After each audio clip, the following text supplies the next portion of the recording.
Americans. But to attack a woman personally because she raised her own children is reprehensible and is indicative and demonstrative of the progressive agenda. And I'd just like to point out that Mother's Day is only 26 days away, and if you're listening from Hallmark, FTD Florists, Godiva, etc., we're available for sponsorship.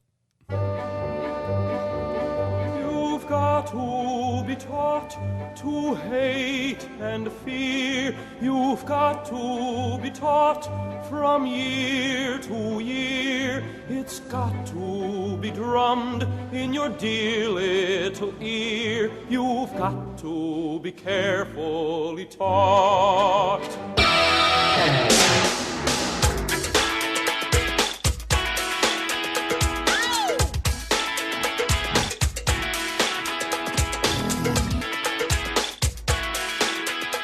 Things racial, we have always been, and we, I believe, continue to be, in too many ways, essentially a nation of cowards. Though race-related issues continue to occupy a significant portion of our political discussion, and though there remain many unresolved racial issues in this nation, we, average Americans, simply do not talk enough with each other about things racial. Well, that montage featuring Rodgers and Hammerstein, the late Michael Jackson, and Eric Holder was done, indeed, with a hint of sarcasm and cynicism, and it leads to our next guest, longtime National Review writer John Derbyshire. Derbyshire, as many know, was let go a few weeks ago by the quisling leadership at the once great, once conservative magazine after Derbyshire published a column about the implications of the George Zimmerman St. Trayvon Martyr affair in Tacky's magazine, which you can find at tackymag, TAKIMAG.com. It was a piece that was just a bit too blunt for the National Review's taste. The column, about which there's been tremendous buzz and interest in the weeks that followed up to today, is called The Talk, non-black version. That column starts off by saying there is much talk about the talk. Sean O'Reilly was 16 when his mother gave him the talk that most black parents give their teenage sons. Yes, talk about the talk is all over. There is a talk that non-black Americans have with their kids, too. My own kids, now 19 and 16, have had it in bits and pieces as subtopics have arisen. If I were to assemble it into a single talk, it would look something like the following. Then he goes on in the talk non-black version, which is easily Googleable, by the way.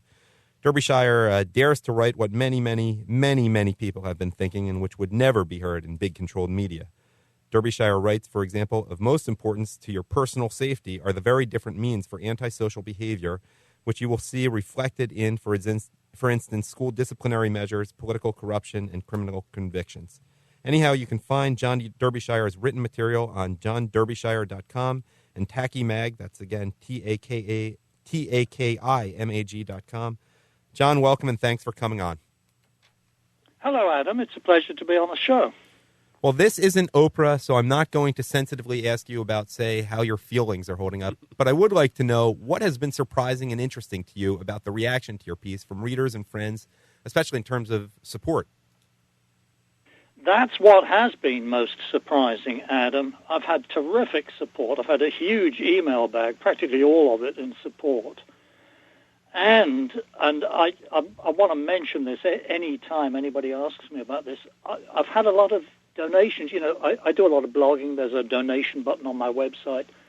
And I've had a lot of people donating to help me through this patch, to whom my heartfelt thanks, all of them. So it's been the support that's really, really heartened me. And I think it speaks to the fact that there is a big unsatisfied appetite out there for candor and some realism and just some plain speaking. You don't have to be hostile, but just some plain speaking about this stuff, you know, which, of course, is not what Eric Holder intended. Well, you know, this is Bob Guzzardi. We're broadcasting from Ballackinwood, which is just outside of Philadelphia. And I read your piece. Sorry, Bob. I thought you were Adam. No, it was Adam before. That's Bob. My voice is a little off today. It's Adam, and I'm he has the manlier voice most of the time. I have the co-host. And we have a black mayor. We've had a black mayor for he's in his second term, preceded by a black mayor who had 2 terms. We have a black police chief. This is the second black police chief in a row. There is next to no discussion about the daily murders of blacks in Philadelphia, and I haven't looked at the headlines, but I will bet that there was a homicide in Philadelphia of a black man, and yet not a word about this. But I read your piece in Tacky, and frankly, I just don't see what the fuss is all about. It seemed common sense. It seems what most people are thinking. You unfortunately said it out loud for you, but maybe not. Maybe it's time that we talk this way. Yeah, well, obviously I think it is.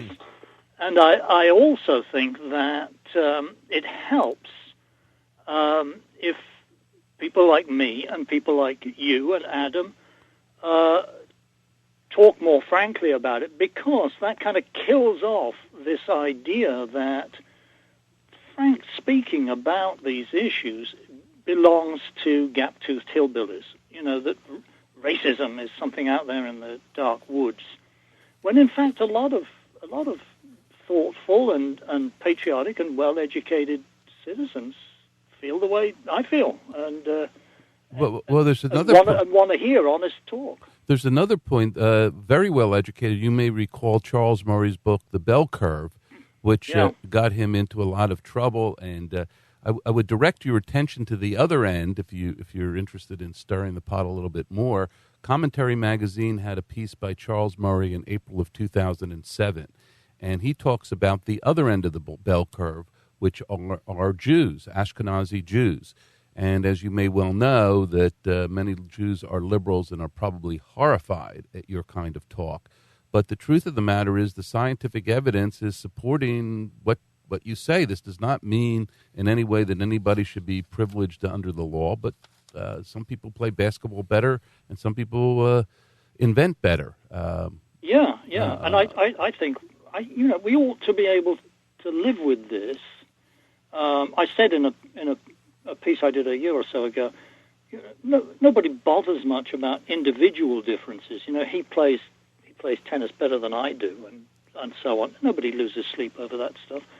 Group differences are even more abstract than that. Why get so upset about it? Do the best you can in your life as a citizen. You know, I'd like to see complete equality under the law without any preferences or group favoritism, and I think a lot of people would too.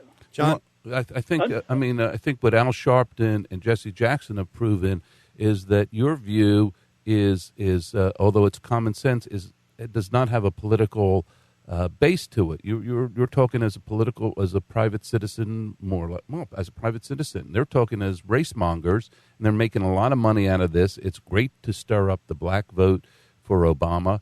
There's an outcome here that is not legitimate, a political agenda that is not legitimate, and you speak common sense, it seems to me. Yeah. And on the point about Ashkenazi Jews, by the way, just note in passing, the other guy who got fired from National Review last week, Bob Weisberg, is an Ashkenazi Jew. So, what did he get? Did he get fired for the same thing you did, or what happened? I don't know. I wasn't following that one. Yeah, Bob Weisberg. No, he wasn't actually as full-blown a National Review contributor as I was. But National Review Online has a string of blogs dealing with separate topics, and there's one called Phi Beta Cons, which deals with topics in higher education. And Bob Weisberg used to contribute that, which he's certainly well qualified to do because he spent his whole life in the academy. He's an emeritus professor of political science, and he used to contribute that. And then somebody found out that he'd addressed an American Renaissance conference last year, and so he got canned. Freedom of speech only seems to go some ways. But I want to get back to your article, The Talk Non-Black Version. And there are a lot of little points, and I'm not going to go through there. One, for example, is if you were at some public event at which the number of black suddenly swells, leave as quickly as possible. And again, your emphasis here is safety for your children. But there's one that you got a lot of response to, including from conservatives, and especially from religious conservatives, and that was your point 10H. And this is certainly something George Zimmerman may wish he had thought about earlier. Do not act the Good Samaritan to blacks in apparent distress, e.g. on the highway.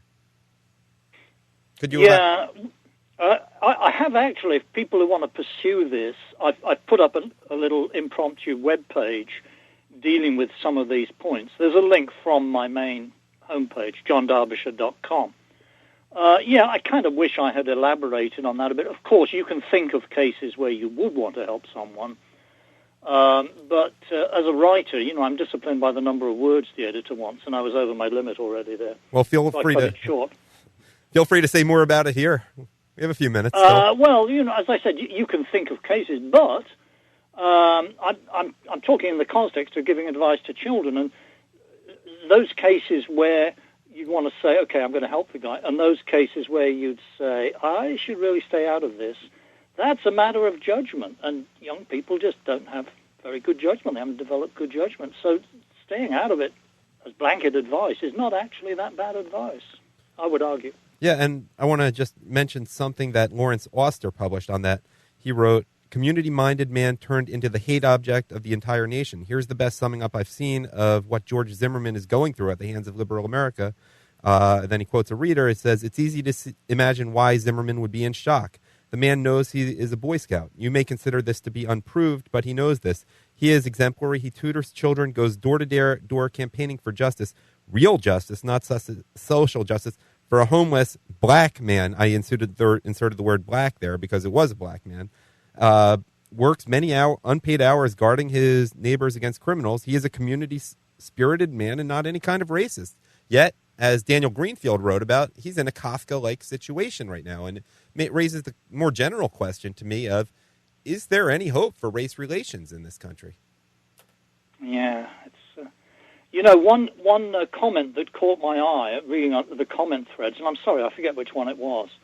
Somebody commented in on one of these pieces, something like this: multiracial society is so damn boring because people talk about race all the time. In a monoracial society, you can talk about class and sex and all kinds of things, but we're stuck with this talking about race, and it just never seems to go away. And I kind of think he has a point. But America's been multiracial from the beginning, so we are stuck with it. It's like one of those unhappy marriages in a Strindberg play. Sometimes I just want to go and live in Japan or something.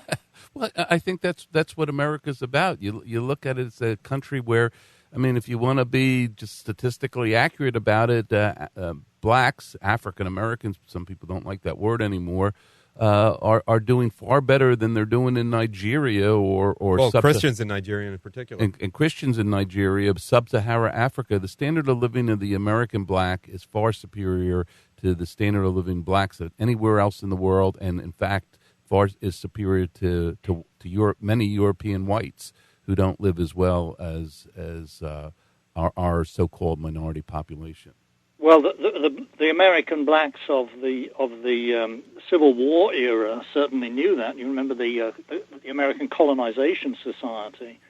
Most of the early presidents, including Abraham Lincoln, wanted to repatriate the slaves after they'd been freed, repatriate them back to Africa, and very, very few wanted to go.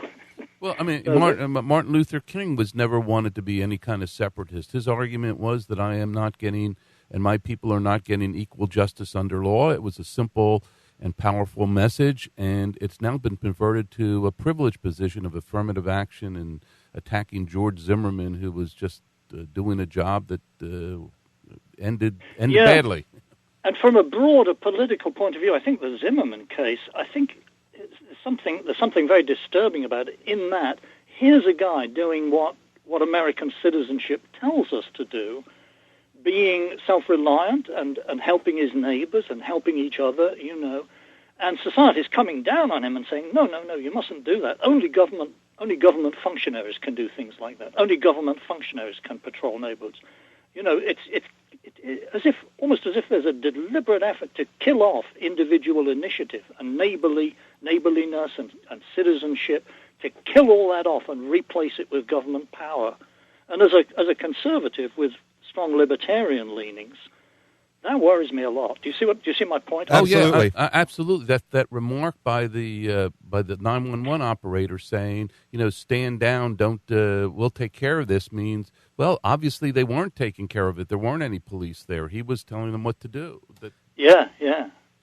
And the media all said, but he went away. He went ahead and followed Martin anyway. We don't actually know that. Correct. He says he went round the corner to check the address so he could call it in.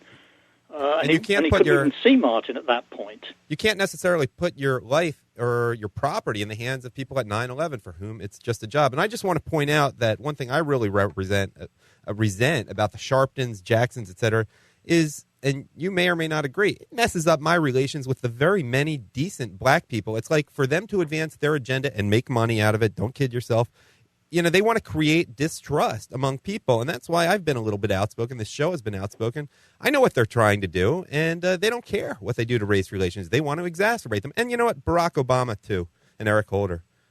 But we're kind of giving them the license. I mean, Al Sharpton and Jesse Jackson and Louis Farrakhan, they have a get-out-of-jail-free card. They can do anything and say anything. And they Sharpton owes like $2 million in taxes to the IRS. They're not going to put him in jail. They're not going to hit him with anything. He's untouchable. These people are just untouchable. This is not equality under the law. It's Absolutely. Really not. Yeah. Well, John, we could probably keep this going for the whole hour and then some. It's certainly a topic that needs a lot more coverage, and I'm really appreciative of your coming on today, and hopefully we'll have you on again before too long. All the best, John. Adam, Bob, it was great talking to you. Thanks for having me on the show.